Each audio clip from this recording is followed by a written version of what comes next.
I didn't get involved with film until I was probably 21. I took a Hitchcock class, absolutely fascinated me. Loved film, but had a different plan for my life. Wanted to, I was an East Asian Studies major at Harvard, wanted to go to back over to Asia and practice international law and do business over there. Just before I was going to go over there to do some research on my senior thesis, they shot everyone in Tiananmen Square, probably before a lot of you were even born. But then, so I couldn't do that, and I loved film, so I ended up writing my thesis on Chinese film. It won awards. The professors are like, do you want to make film, or do you want to write about them? I wanted to make them. So really, it wasn't until I was 25 that I went to NYU Film School. I was an athlete for years, and that's probably one of the defining things that has influenced me is, you know, I just believe, you know, you get better in what you practice. And I rode crew, and I won national championships at Harvard, and then went on to the Olympics. And so when I started to work in film, it was simply practice, practice, practice. And that's how I approach writing, how I approach making films. And then my first script was Hotel Rwanda. But, you know, when I got to film school and I got to NYU, they said, we've done a survey, 95% of our students aren't working in the film business. Pick one of 3 tracks. You can either go into editing, camera, or producing as a way to support yourself, because once you graduate and the loans come due and you gotta feed yourself, it's gonna be hard.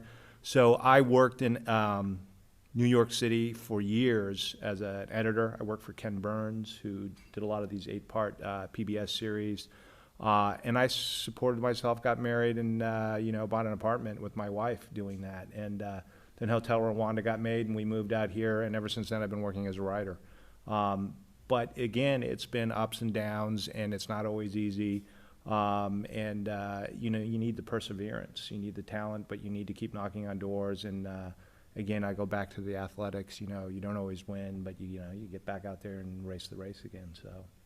And as a result, I've gotten 2 films made, and each one of those, I'll say that, you know, when we went out with those to industry people, everyone said there's no way these films can ever get made. So you're going to get a lot of no's, and you're going to get a lot of no's from people in positions of power, but it's, you don't always, they're not always right. So sometimes you can grab lightning in a bottle. That's right. Keir, the question I have for the script writing process, it seems like practice has played a major role in both life and career. How does it really apply to your writing? Do you write rough drafts in your spare time, or what? How does it?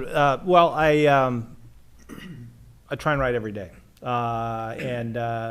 you know, it's changed over the years. When I first started working as a writer, I would try and write from like 9 in the morning to 5 at night, and I'd like set hours, and I'd go and I'd work. Since then, but I would try and work 5 days a week, so I had the weekends off. And now it's just changed, and for some reason, and part of it is that my kids have gotten older, and the demands of a family, like, you know, have their toll. But I've had to be more flexible and fluid. So sometimes it's writing from 10 until 3, and then literally driving someone to a soccer practice, and then sitting in a coffee shop writing for an hour and a half while they're practicing, and then taking them home. And then sometimes I'll work till 2 in the morning. But then maybe the next morning I don't start till noon. But so, and what's happened, just given the amount of work that I have to do now, is that I work, you know, I literally do write 7 days a week. And I work from, I start by doing treatments. You know, everyone in Hollywood works on a 3-act structure. And so if you kind of like, I always just start rough sketching, you know, like the way someone would just start to rough something out, and then slowly I start to fill in the details. So, you know, someone was asking, do I ever get writer's block? And I said, no, part of the reason is I have very low, what do I want to say? Standards for first drafts.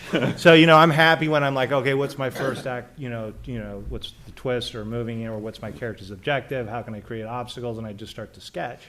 And then I fill out, you know, a couple pages, and then those couple pages, and then I read them, those, you know, gives me ideas, and then I turn them into 6 and 8. And lately, I've been working off treatments where I'll get up to an 18-page treatment, cut it back down to 11 pages, then go off to write the first draft. But what's happening is the first drafts now I'm writing in 6 weeks as opposed to 3 months. Because literally every scene, I've already kind of thought out and mapped everything out and played with everything before spending 3 months writing 120 pages. Right. I'll do all the playing around on a smaller format. So. That makes a lot of sense. I Yeah. especially like the explanation. I do the same thing with my sketchbooks. Yeah. Draw a bunch of little sketches and then fill them in with detail later to get a better picture.